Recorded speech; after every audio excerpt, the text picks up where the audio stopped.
Hello guys, welcome back to another video. Hello guys, welcome back to another video.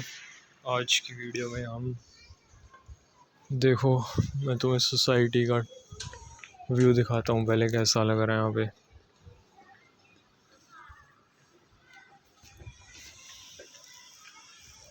Content ना planning करके नहीं बनाता मैं, ऐसे में अच्छा नहीं लगता मेरे को बनाना।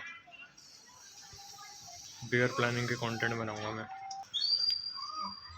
जब जब भीड़ में लोग झूठ बोल रहे होते हैं ना, तो वहाँ पे सच बोलने का दम बहुत कम लोगों में होता है। लेकिन जिनमें इतना दम होता है वही कुछ उखाड़ पाते हैं ज़िंदगी में, नहीं तो डरपोक बन के रह जाते हैं सब लोग। मैंने ऑब्ज़र्व किया 90% लोग ना फट्टू होते हैं और भीड़ के साथ चलते हैं हमेशा। उनमें दम नहीं होता कुछ भी अपना कुछ सोचने का और अपना डिसीजन लेने का। जब हम टेंशन में होते हैं ना, तो हमारा माइंड सर्वाइवल मैकेनिज़्म में काम करता है। उस टाइम पे हम क्रिएटिव नहीं सोच सकते। क्रिएटिवली हम तब सोच सकते हैं जब हम एकदम टेंशन फ्री हो, कोई प्रॉब्लम नहीं हो लाइफ में। लेकिन जब कोई प्रॉब्लम होती है ना, तो हम सर्वाइवल मैकेनिज़्म में चले जाते हैं। फाइट और फ्लाइट मैकेनिज़्म भी बोलते हैं इसको। देखो यहाँ पे कितने सारे घर बन रहे हैं, यहाँ पे इतने सारे घर हैं।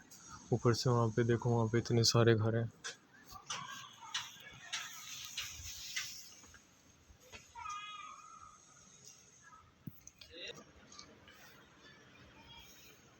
भगवत गीता से ना मैंने बहुत सारी चीज़ें सीखी है।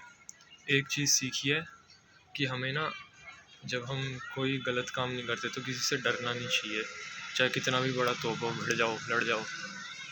लड़ते लड़ते मर भी गए तो भी तुम, मतलब कैसे बताऊँ, हारे नहीं माने जाओगे। अगर लड़ते लड़ते मर भी गए ना, तब भी तुम विनर ही कहलाओगे। क्योंकि हारता वो है जो डर के कायर बन के लड़ता नहीं है। करेज होना चाहिए लड़ने के लिए। जब सामने चारों तरफ से क्रिमिनल्स की सेना खड़ी हो, उनसे लड़ने के लिए करेज होना चाहिए, जो हर किसी में नहीं होता। इस दुनिया में जो ताकतवर होता है वही जीतता है। फिर वो डिसाइड करता है कि सही कौन है, गलत कौन है। रूल बाद में बनाए जाते हैं। जो पावरफुल होता है वही हिस्ट्री लिखता है। जो जीतता है जंग को, अपने हिसाब से लिखते हैं फिर हिस्ट्री को। देखो यहाँ पे पार्क में कितना मेहनत करते हैं गार्डनर। पता है, गार्डनर भी कंटेंट बनाते हैं। कंटेंट पता नहीं वो सोशल मीडिया पे डालते हैं क्या, अपना पेज बना रखा है सोसाइटी वालों ने, तो उस पर डालते रहते हैं कि हम ऐसे साफ़ कर रहे हैं। बहुत मेहनत करते हैं गार्डनिंग वाले भी। ऐसे अगर मैं जैसे प्रिपेयर करके अगर कंटेंट बनाऊँ ना, तो किसी भी चीज़ के बारे में डाटा कलेक्ट करके उसको तोते की तरह बोल सकता हूँ। लेकिन उसमें ना ओरिजिनलिटी नहीं आ सकती कभी भी। वो तुम खुद भी तो, गूगल होगा तुम्हारे पास, एआई के सारे टूल्स हैं, उसमें इंफॉर्मेशन चाहिए तो कर सकते हो। ये जो मैं कंटेंट बना रहा हूँ, ये मैं ओरिजिनल थॉट शेयर कर रहा हूँ। इसमें कोई मिलावट नहीं है। भगवत गीता पढ़ने के बाद मेरे अंदर क्या चेंज आया पता है।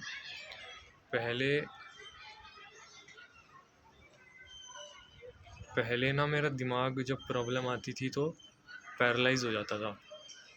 भगवत गीता जब से मैंने पढ़ी है, प्रॉब्लम आती मेरा माइंड और एनर्जाइज हो जाता है कि अगर कोई चैलेंज कर रहा है मेरे को। तो पहले हो सकता है मेरा दिमाग में टेंशन आ जाए कि भाई क्यों मेरे से कोई चिढ़ रहा है, कोई दुश्मनी ले रहा है मेरे से। तो मेरे को पहले ऐसा हो सकता है, ऐसा लगता हो कि फालतू में लोग मेरे से क्यों चिढ़ रहे हैं। लेकिन जब से मैंने भगवत गीता पढ़ी है, उसके बाद जो विजडम ट्रांसफ़र हुआ है मेरे अंदर भगवत गीता से, उसके बाद से जब भी कोई मेरे से पंगे लेता है ना, तो ऐसा लगता है कि ये एक मेरे पास अपॉर्चुनिटी आ गई अपने आप को और इम्प्रूव करने की और आगे बढ़ने की। भगवत गीता में ऐसे लिखा हुआ था कि बहुत किस्मत वालों को ऐसा युद्ध मिलता है लड़ने के लिए, और जो युद्ध लड़ के जीतता है वो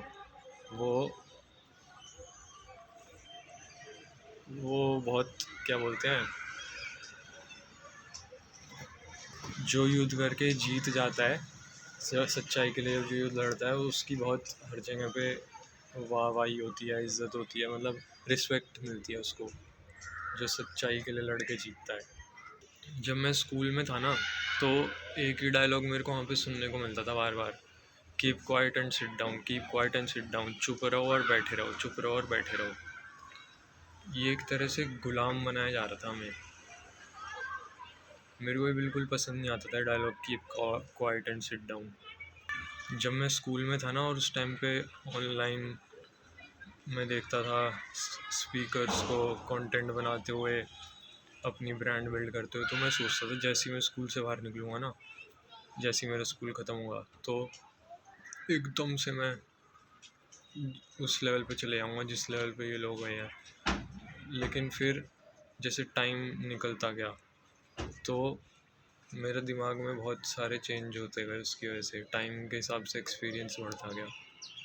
मैंने ये देखा कि नेचर ना कोई भी चीज़ जल्दीबाजी में नहीं करता, और फिर भी हर चीज़ परफेक्टली हो जाती है।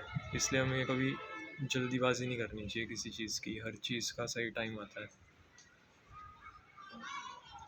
और जब उस चीज़ का टाइम आता है तो कोई इसको रोक नहीं पाता। ये देखो, ये बच्चे कितने मज़े से खेल रहे हैं यहाँ पे, कोई टेंशन नहीं है इनको। थोड़े टाइम में इनकी सारी टेंशन फ्री लाइफ की ऐसी तैसी हो जाएगी। फिर इनको प्रॉब्लम में से निकलने के लिए कुछ तिकड़म लगानी पड़ेगी, जैसे मैं लगा रहा हूँ। ब्रूस ली ने बोला था कि मैं उस इंसान से नहीं डरता जिसने 10,000 अलग अलग किक की प्रैक्टिस कर रखी है, मैं उस इंसान से डरता हूँ जिसने एक ही किक की प्रैक्टिस 10,000 बार कर रखी है। ब्रूस ली मार्शल आर्ट्स में पूरी दुनिया में ना एक पीक लेवल पे गया था, जिसको आज भी लोग आइडल मानते हैं अपना। हर जगह पे जहाँ पे भी मिक्स मार्शल आर्ट्स का इकोसिस्टम है। ब्रूस ली की जो वाटर फिलॉसफी है ना, be like water my friend, be adaptable, be formless shapeless like water, always keep flowing, keep moving, because running water never goes stale. अगर हम रुक जाएंगे ना, तो जैसे पानी रुकता है तो उस पर काई जम जाती है ना, ऐसे हमारा भी दिमाग काम करना बंद कर देता है, जंग लग जाती है बॉडी में भी, दिमाग में भी। जितनी बड़ी प्रॉब्लम का हम सोल्यूशन निकालते हैं ना, हम उतने ज़्यादा समझदार बन जाते हैं। इसलिए जब हमारी लाइफ में कोई बड़ी प्रॉब्लम आए तो हमें टेंशन नहीं लेनी चाहिए, क्योंकि हम अगर उसका सोल्यूशन निकाल लेंगे तो उतने ही ज़्यादा समझदार बन जाएंगे। अलग अलग लेवल की अलग अलग लेवल की प्रॉब्लम आती है अलग अलग टाइम पे, तो उस टाइम हर जगह एक तरह का सोल्यूशन नहीं करेगा, काम करेगा। अलग अलग तरह से हमें सोल्यूशन निकालना पड़ेगा अलग अलग प्रॉब्लम का।